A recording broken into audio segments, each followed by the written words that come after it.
Ice Baby performance. You're in TLA, right? Yeah. Well, that's the whole division. Yeah, I'll make sure. 10 to 3. Who's that? And I was like, it's one of my managers. 10 to.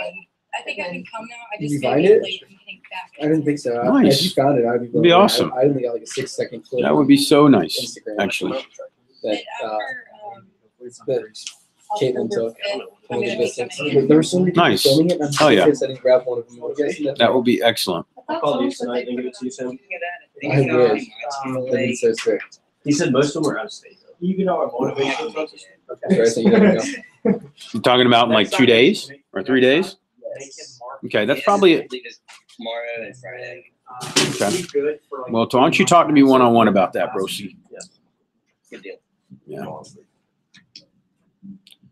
see here. I'm sending out the link real quick, like, so that way it's up and running, and then we'll get started. Just like my mom's dad. Schmack, Mac. Make a mic.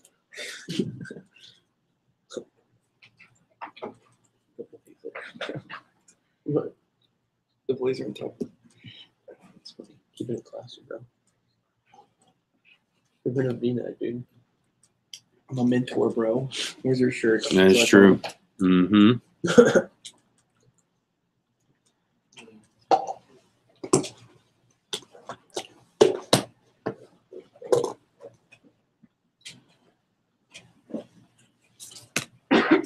Turns into a beat once you turn into a It just immediately drops, dude. See? That's what happens. All right, guys, let's get started. I'm excited to kick off the last TLA prep before our Saturday monthly prep. And so what that means, guys, is it is time for a little drill for skill. So we're gonna be drilling for skill, the pre and post. So just as a reminder, the Wednesday before our Saturday preps, it's always skill test time. So gives you an opportunity to kind of see where you're currently at in comparison to where you need to be. Think of it like a rough draft before your final presentation, or a dry run before you get out there and it counts for real. So I'm excited for that. But before we jump into the drill for skill, I want to start by talking a little bit about some financial stages of development, and do a little bit of circle of influence discussion. So I'm excited about these two exercises that we're going to launch Leadership Academy today and tonight with. So the first thing is the 4 stages of financial development. So if you're taking notes, this is going to be good for you to understand, because I think what happens, especially as you start making money with Vector, it becomes very easy to immediately elevate your stuff, right? So you don't really truly live a better life necessarily, you just have nicer things. And the life that you're already living anyway just becomes a little bit more expensive, right? Like you still eat the same number of times in the day, but you just are eating nicer things or more expensive things, or instead of having it be free food, you're eating out to have nicer stuff, right? But you're still driving your car, but you just have a nicer car, or the car that you have is the same, but you're just updating the music player in it, or you're tricking out the wheels, the tires, you're putting a lift on it. You got a truck or a Jeep, or you're putting in a better subwoofer, or your clothes that you're wearing. You're normally wearing clothes, right? But the clothes that you wear are now more expensive and nicer. Yes. I was gonna say premium gas. Premium, yeah, maybe you're doing premium gas instead of regular gas, right? I doubt that's what you're doing unless you're driving your BMW already. But besides that, everything else just becomes more expensive. So it's not like you're living in this. It's not like you're going from being homeless to now all of a sudden you've got a place to sleep. It's usually that you're living in the same situation, you have the same life, but it's just your life becomes more expensive. So I want to talk about just the different stages of development that there are, and what that means. How do you define them, and what do you do in those stages? So the first stage of development is survival mode, right? And so the stages of development, and what's funny is I talked to our district managers about this very concept too. When somebody is a brand new manager, they're in that same stage of development, which is survival mode. How do you define survival mode? Well, survival mode means that basically you're just hoping to pay your bills, right? You're not, in fact, you may even be behind on some of your bills, and I know a lot of times that becomes very scary and stressful, but that is the reality. Is a lot of times people are in survival mode. They're a little bit behind on their bills. They're going into a little bit of debt in some cases, whether it be taking out student loans to go for school, or it be getting a credit card and running up money there. But that is real. It feels very stressful. You're nervous. You're constantly questioning yourself. You may be behind a little bit on your taxes. You're living with high risk. You have inconsistency with your earning habits, right? But that's what survival mode looks like. Okay. Now the truth is that a lot of times when people are in survival mode, they start to question whether or not their grass is greener. Right? They start to look out across the fence. They start to they're looking for the next opportunity, or they're looking maybe even at other job offers. Right? It's like, oh man, maybe it's better somewhere else. Here's the reality, though.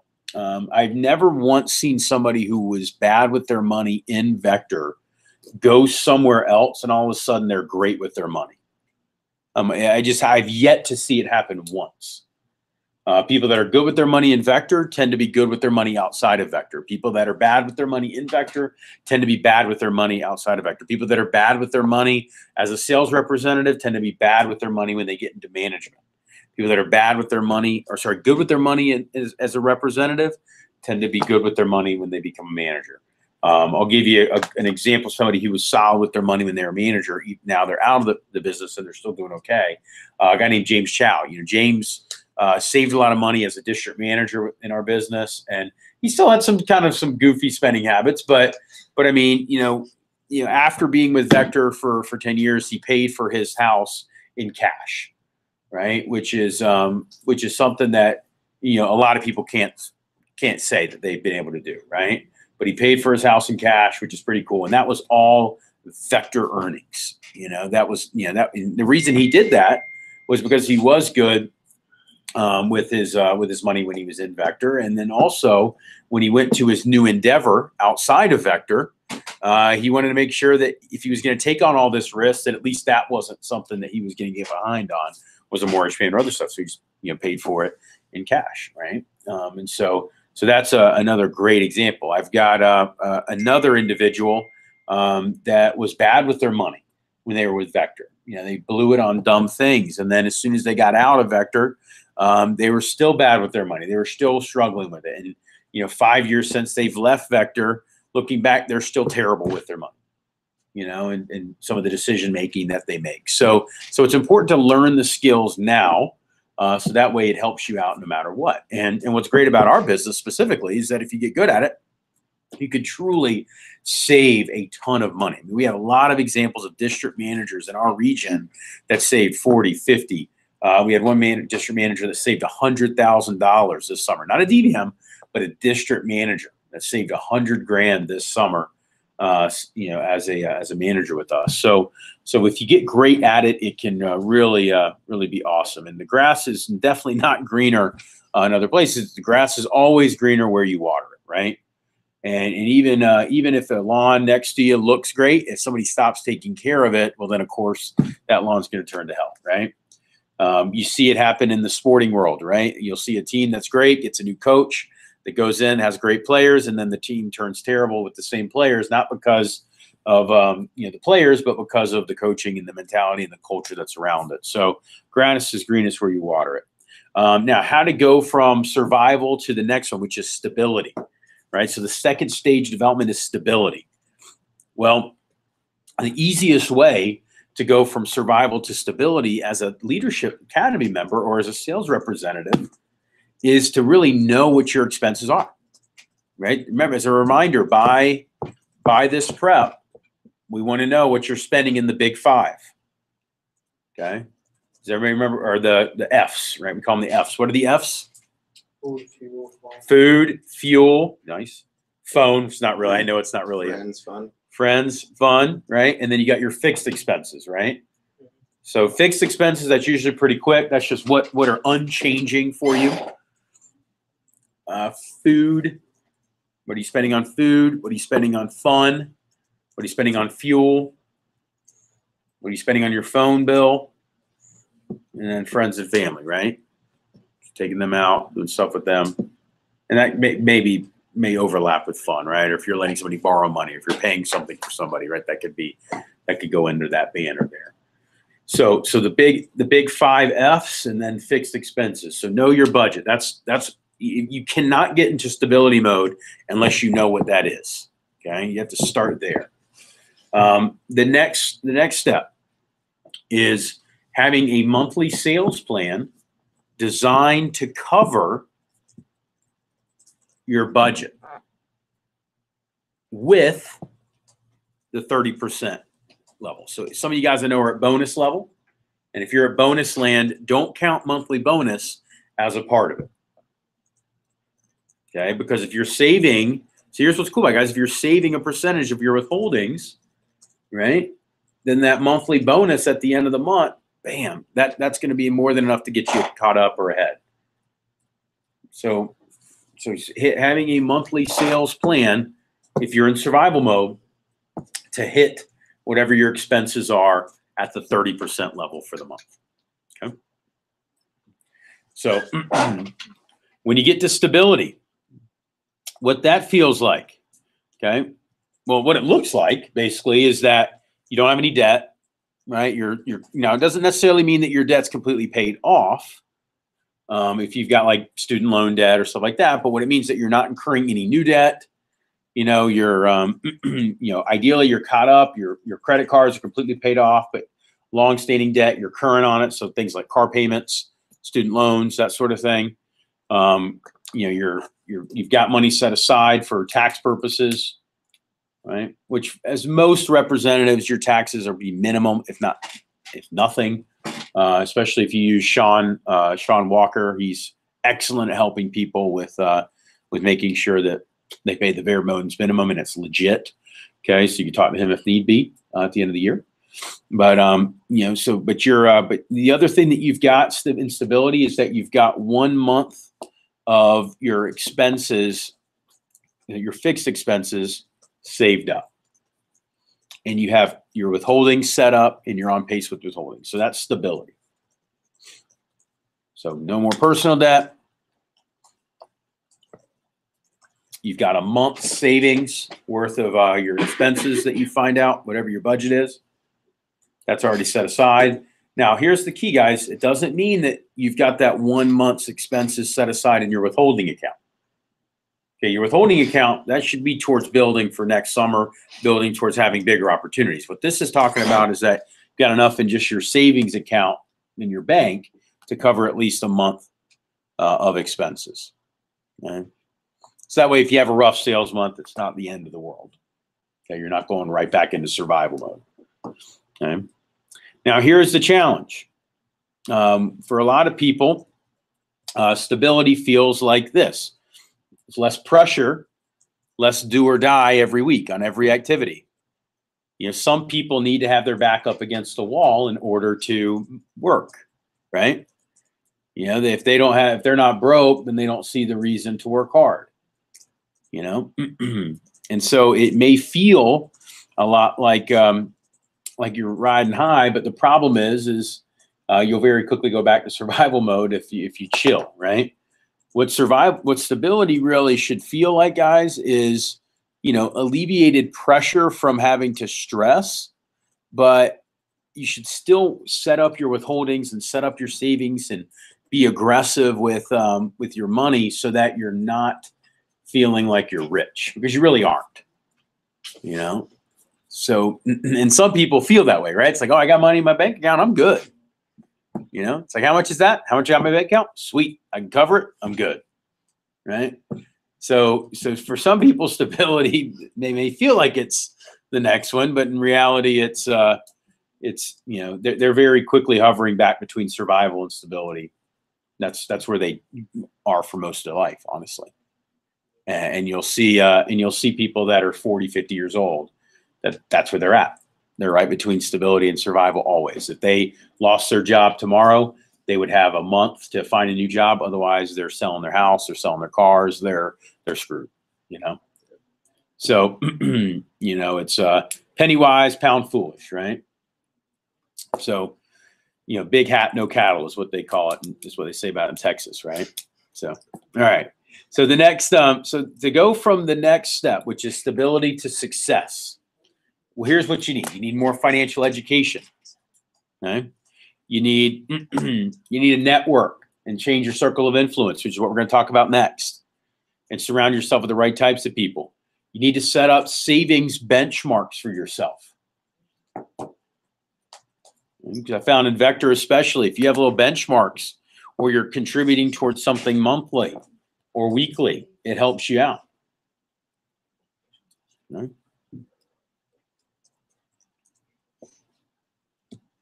Because stage 3 is success. So here's what success looks like at the representative level. Your withholding counts $5,000 plus, and you know that you're not going to have to touch that at all. So you got $5,000 in your withholding account or more, $10,000 if you want to be the top, you know, candidate. You get $10,000 plus. You're competing for some of the top territories, but you got $5,000 in that. You've got, you know, a $5,000 emergency fund in place. Okay? And for most of you guys, you probably don't need $5,000 in your emergency fund. We talk about that for our district managers. For most of our sales reps, you probably want 3 to 6 months of what your expenses are, though. So once you find out what that budget is, to have 3 to 6 months worth of savings. So if you figure out that your budget is $1,000 a month, well, then that would be $3,000 to $6,000. If it's $2,000 a month as your personal expenses, then it's 6 to 12, right? So figuring out what you spend each month, you know, personally, having that budget, you get 3 to 6 months. That's what success looks like. You've also got your Roth IRA maxed out each year, which is $5,500. I think is the maximum you could put in that if you're 18 or older.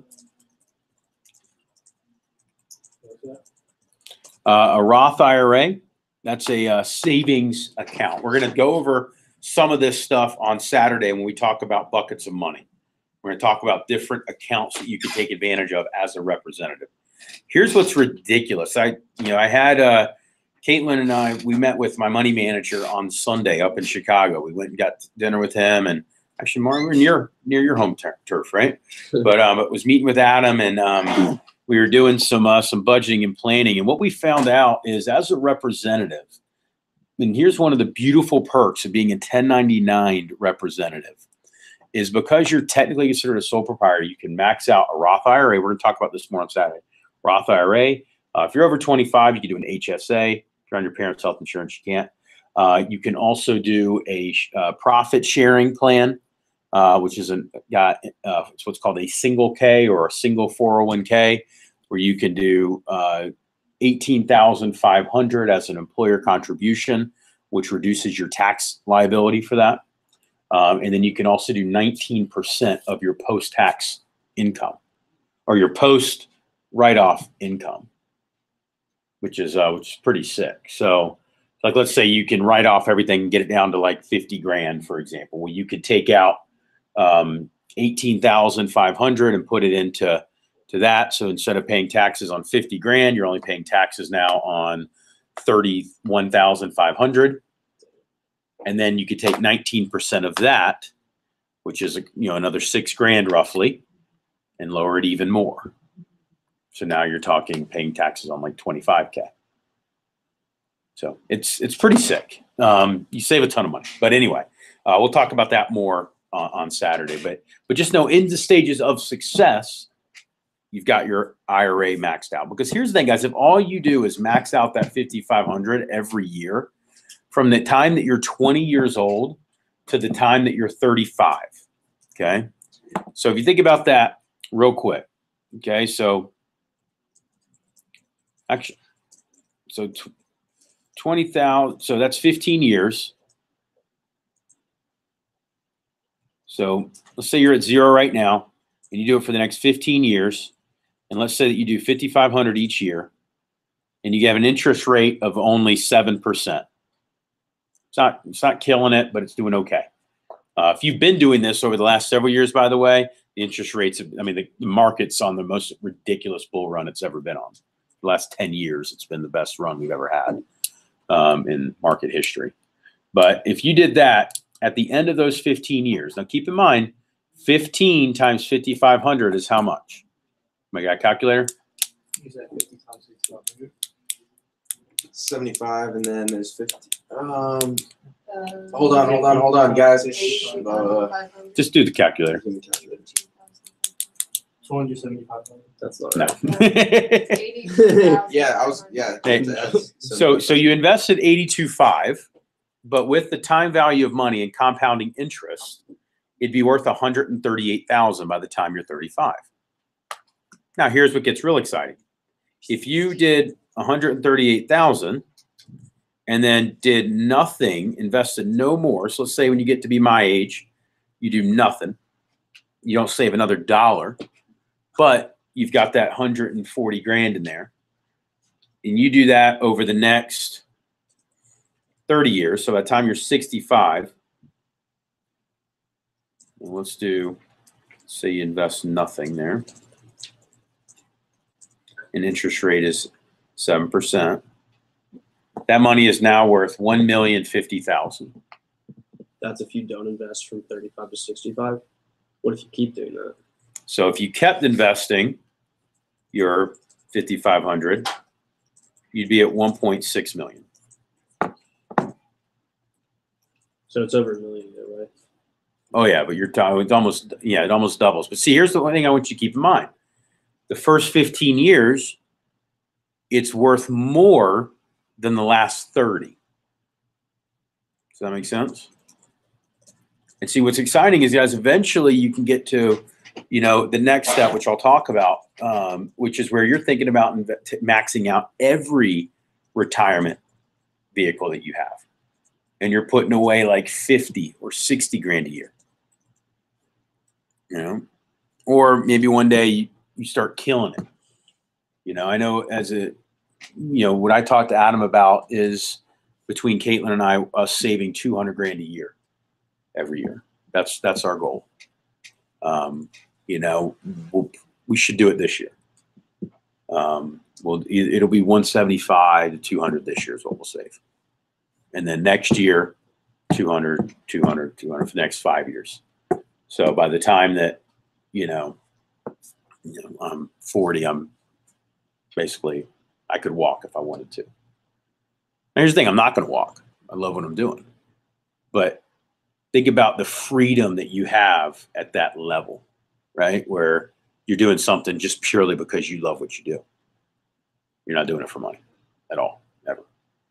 Right? And that's and the reason we talked about that 5-year number is because, by the time I'm, at that number, that next 5 years, Caitlin and I will have kids, we'll still be saving, but our ability to be as aggressive as that will go down a little bit, right?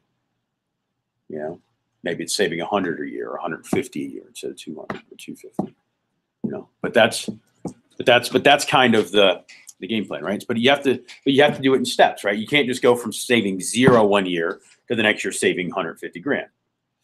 It takes steps.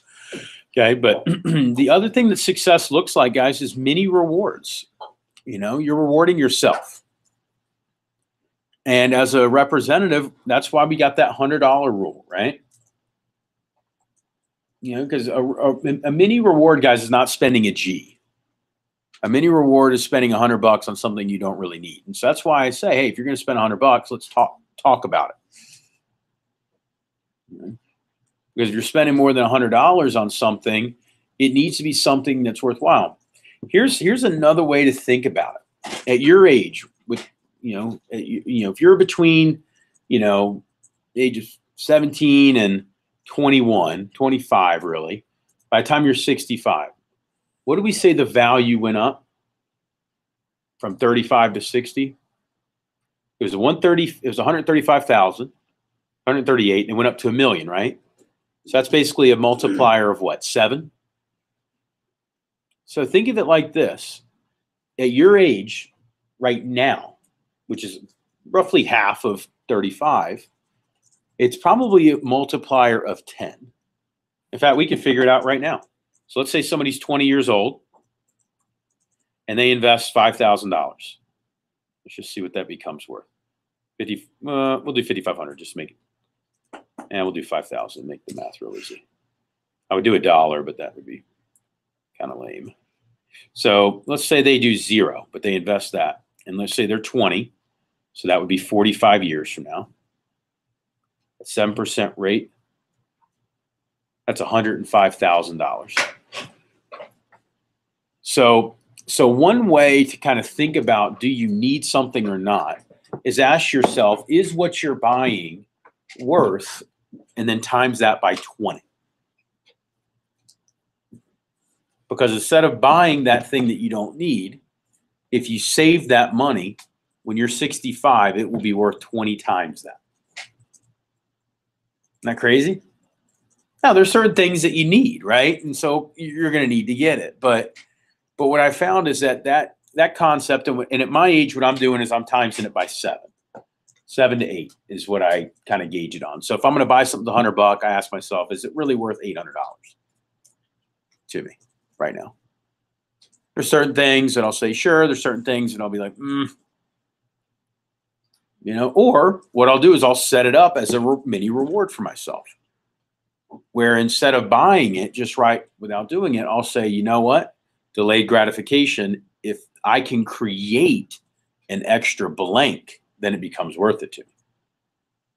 So as a sales representative, it's really easy to do, because you just take whatever your sales level is at, divide it by the dollar amount you want to spend, or take the dollar amount you want to spend, divide it by your sales level, and then it teaches you how much you need to go out and sell extra. So let's say, for example, if you're at 30%, right? You take 30%, and let's say something that you want to buy is $150. Well, divided by 0.3, well, that's $500. Because if you go out and sell $500, you make $150, right? So just ask yourself, hey, am I going to create an extra $500 this week in order to pay for that $150 item? Yes. Is that the $500 in sales, or that would be in sales? CPO? That would be in money? CPO. Okay. Yeah, that would be in CPO. So if you come across something that you want but you don't really need, another thing, guys, that I think about like this are trips and events. Trips and events, like concerts, going to things. It's like, okay, if I'm going to spend this dollar amount, well, then I have one or two things. I either need to say, okay, this dollar amount is worth 8 times to me. Like there's certain things that, yes, it was worth 8 times the value to me. Like for example, going to play Peachtree Golf Club. That even though I didn't spend any money on it, that would have been worth $100 or $200 for that round to be able to go play it, because the likelihood of us, or at least of me, getting back on that is pretty slim. I may be able to get back on it once a year as long as Larkin's still here, right? Type thing. Going to a national championship game where Carolina plays, right? That would be worth its weight in gold. Going to a Duke Carolina basketball game, that was worth $100 a ticket when I was a freshman in college, because being able to go to that, I still think about that. I still talk about that, right? Going to see AC/DC play their last concert on their last tour this year, which may or may not be their last tour they ever did. That's that type of event for me. But there's other things where it's like, it's not worth that. But what it could be worth is, okay, am I going to work a little bit harder to generate this?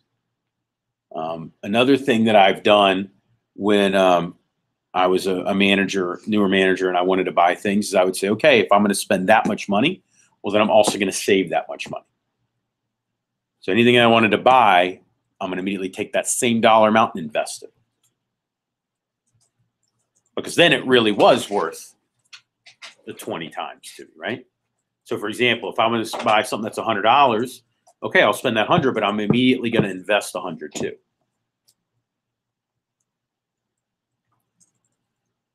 So those are kind of some of the things that you're doing at the success level.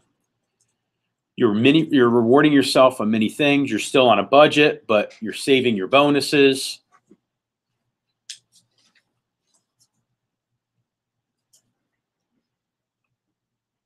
What it feels like, feels pretty good. You know, you've got confidence, you're in control. You know you're outpacing your age group, right? You're fulfilled with your work and career.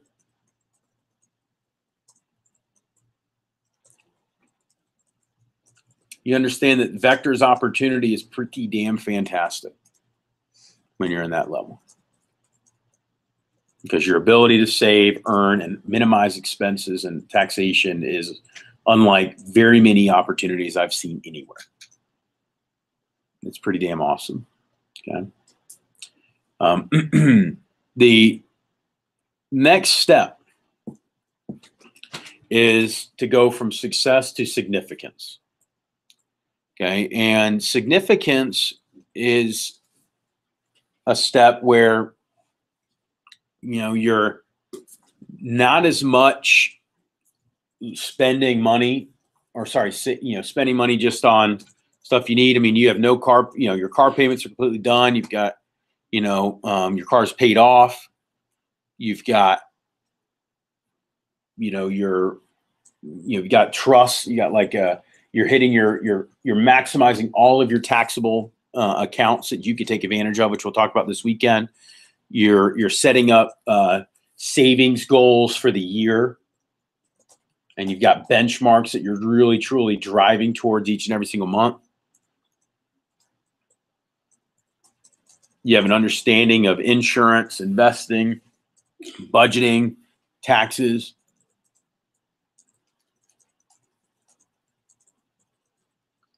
You're also starting to give back to some local charities or endeavors that mean something to you.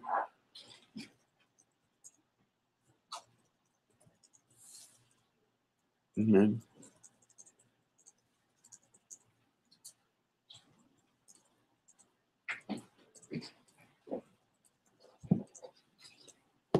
And you're building towards real wealth, which, like I said, is, if you lost your job tomorrow, how long would you be able to live, right?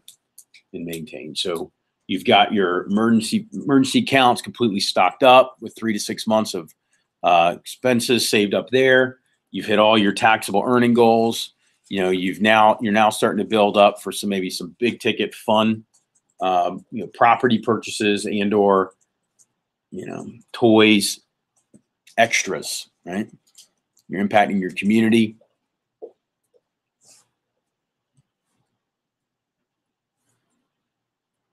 I think at the representative level, you're also looking at maybe buying your first home, right? And or, graduating school debt free, right? If you don't have to pay for school, then it could be saving up so that you've got that down payment there for, your first, home, right? Or first property.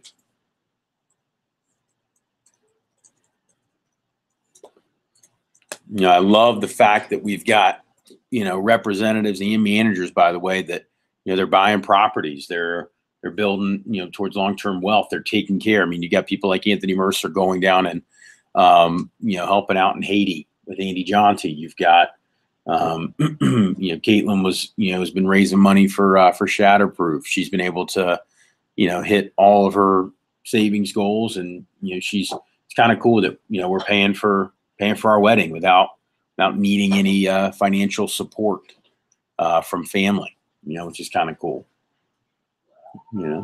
So that's the whole idea, is that you're moving through the stages of financial development, right?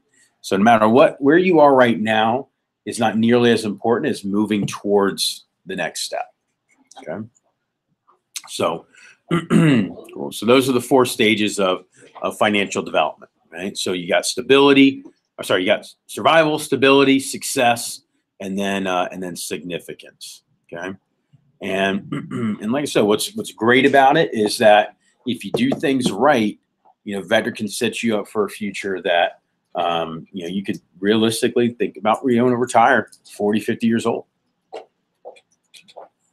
And that's what's cool. And as you get into the district manager level, the opportunity gets even more exciting.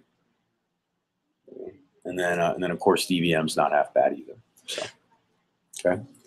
So let's dig in a little bit to talking about some circles of influence, because part of helping you to navigate through these concepts or through these stages of development is making sure you're surrounding yourself with the right people. And one of the things that it can be tempting to do is, as you start doing better, as you start making more money, you start spending more by hanging out with people that tend to spend more money.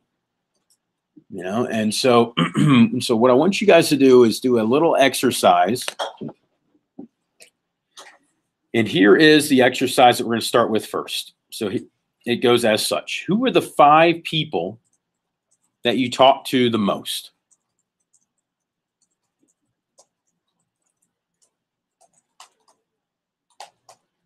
Just list out the 5 people you talk to the most. If you're unsure, you could just look just go to your cell phone and just scroll down and see who you talk to the most. Go to your call log. See, okay, who do I have the most contacts with or most phone calls with? Who comes up the most frequently? Is this not parents? Parents can count.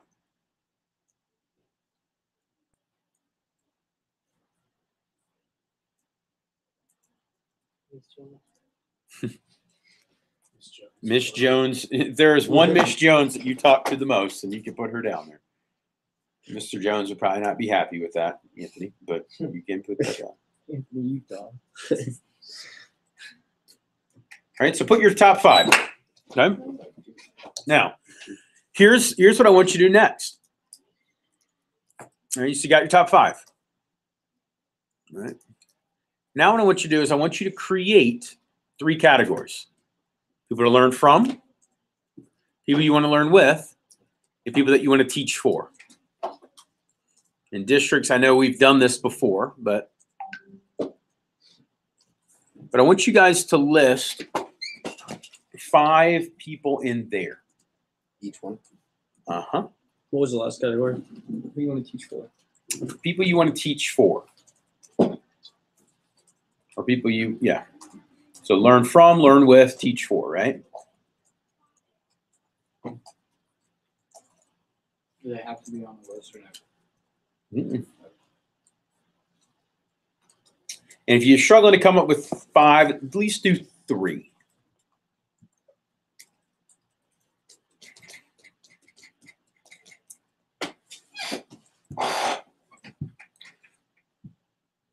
And this is assuming, by the way, that you're trying to be the best version of yourself. This isn't necessarily maybe where you are, but where you aspire to be. So who would you be learning with?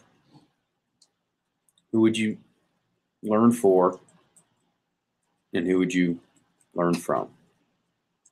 And teach for, learn for is the same thing, right?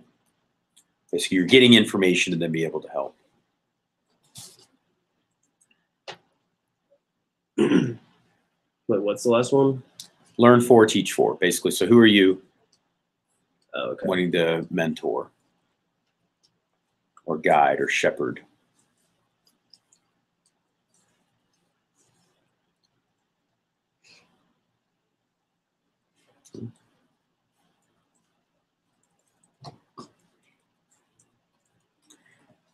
Everybody's got the people that they aspire to get stuff from, right? Now, what I want you to do is, now that you've got that, now that you've gone through and authentically looked through and said, okay, who am I communicating with? Is there anybody on that list that maybe should be taken off and replaced with somebody else?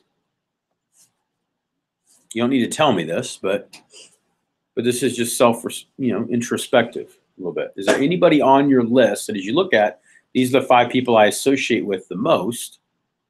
Is there anybody that I probably need to not associate with? You're out. in order for Shit, I just did that, Jacob. in order to become the best version of you.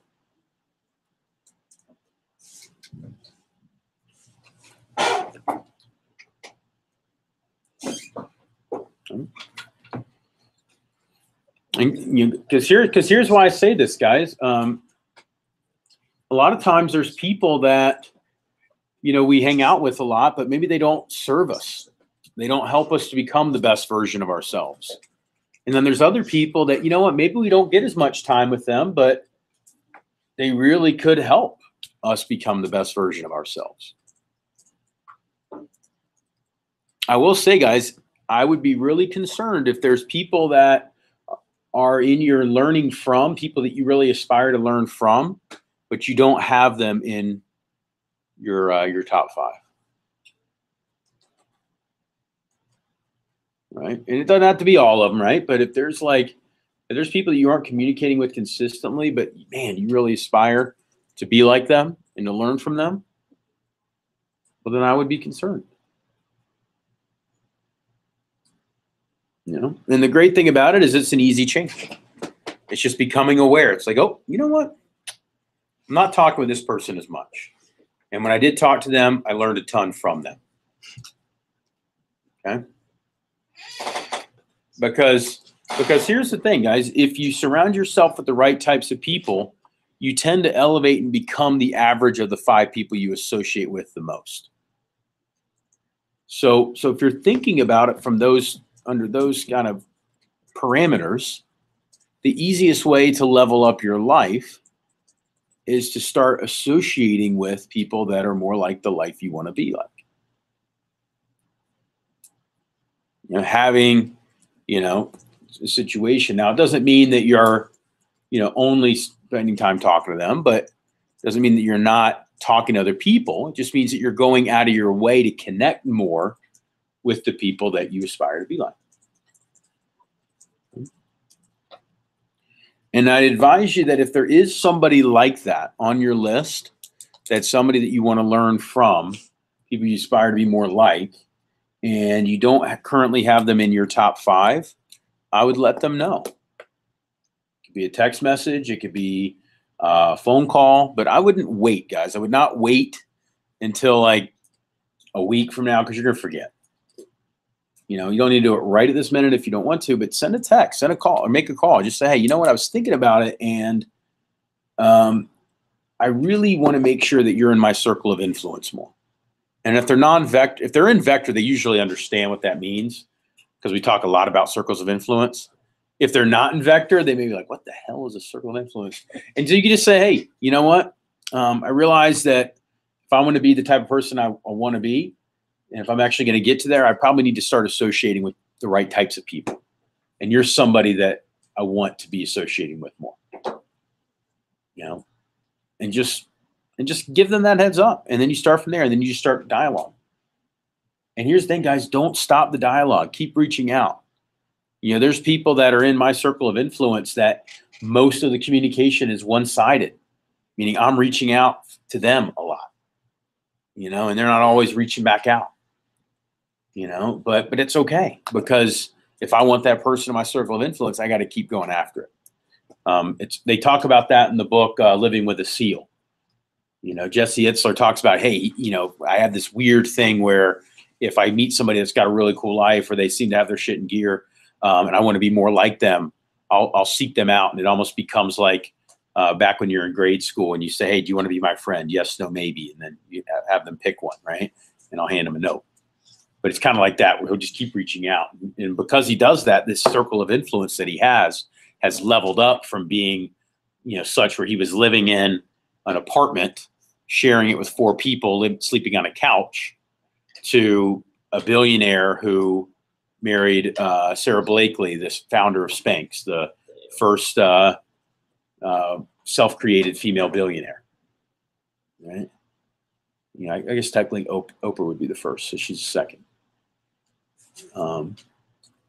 But she created Spanx, and that's his wife. But you know what's crazy is he started it by leveling up his circle of influence.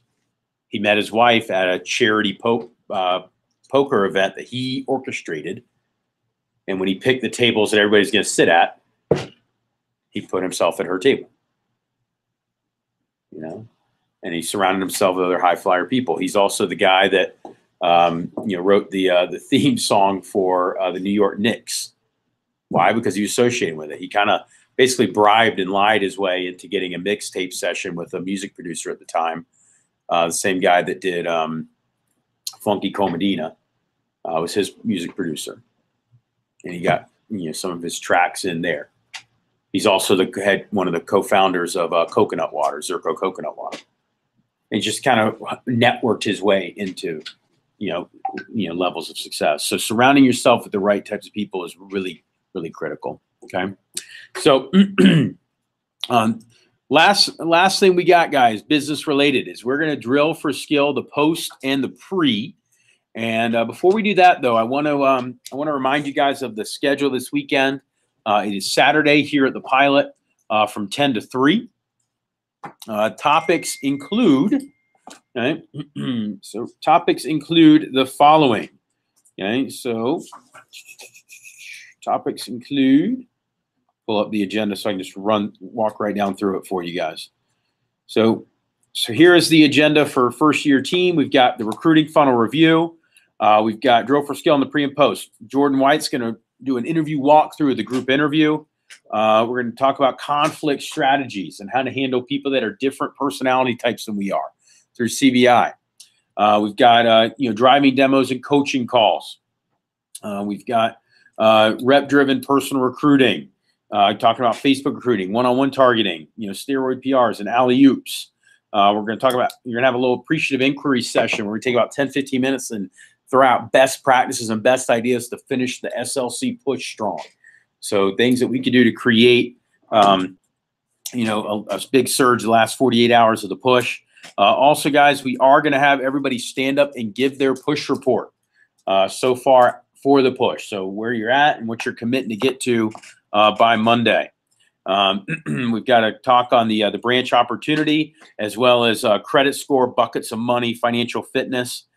For our next level session, we've got days 4 through 10, DM comp model, kind of being the total package. And then Emmanuel, E-Man, is going to, our new district manager down in Southwest Atlanta, he's going to give a message on creating culture. He's going to give a talk on how to create outstanding culture through WhatsApp and creating synergy for team dynamics. So he's going to talk about that with their next level crew as well. Yes. Who's going to give the talk for the branch opportunity? You big dog. Sweet. Yep. So Dylan's delivering the goods on that. So, gang, we got great session happening. I asked for nominations, and you were the ones that was given to me. So, Sweet. yeah. So, Was all it right. Nominated by your peers. By our DMT, Nice. by the people that voted. So, Okay. not by you, You Jake. can tell me the day before. I was gonna talk to you about it. All right. So guys, let's go ahead and do this. We're gonna do a little little pre and post drill for skills. So get with your district. William, gonna have you do it for us here in the pilot. Partner up with a next level candidate. So David, I'm gonna have you go for Sam. Anthony, I'm gonna have you go with Dylan. Sophie, I'm gonna have you go with CB. So CB we got right here. So you're gonna be going for CB. Grant, let's have you go with Mikey. Connor, let's have you go with Jordan. And then they're gonna drill for skill pre and post. So Noah, I'm gonna have you go with Sam as well. Okay, sweet. So guys, let's break out into to our groups and drill for skill. CB, let's have you and Sophie. You're gonna FaceTime her. Okay, so Sophie's gonna FaceTime you, CB. And then people that are on next level, I want you to send me an individual message on WhatsApp with the grades of the people that that you are watching. Okay, do a scale of 1 to 5, 5 being the greatest, having it down completely word for word. Confidence, tonality, enthusiasm is in check. All of those things are done the right way. So let's partner up. Pre and post, right? Pre and post. Break out to different rooms. Just one grade for each. So it'll be 2 grades per person, I guess. And William, I'm gonna have you also go with Dylan, I okay? just sent you an email. So Dylan, you can just hop on right here and just You stay can where do me a you're at. favor. Right. Go to your email, respond to the email. I sent you. You got Anthony and Reply. William. All right, I just reply to Yep. me, reply Boom. all, and say, yes, this is my order. All right. Okay. And then make sure like your signature How's it going, also Will? just says Sophie Dewan, so she can have it. Doing good. Okay. We'll take my office. All right, David, we'll take my office.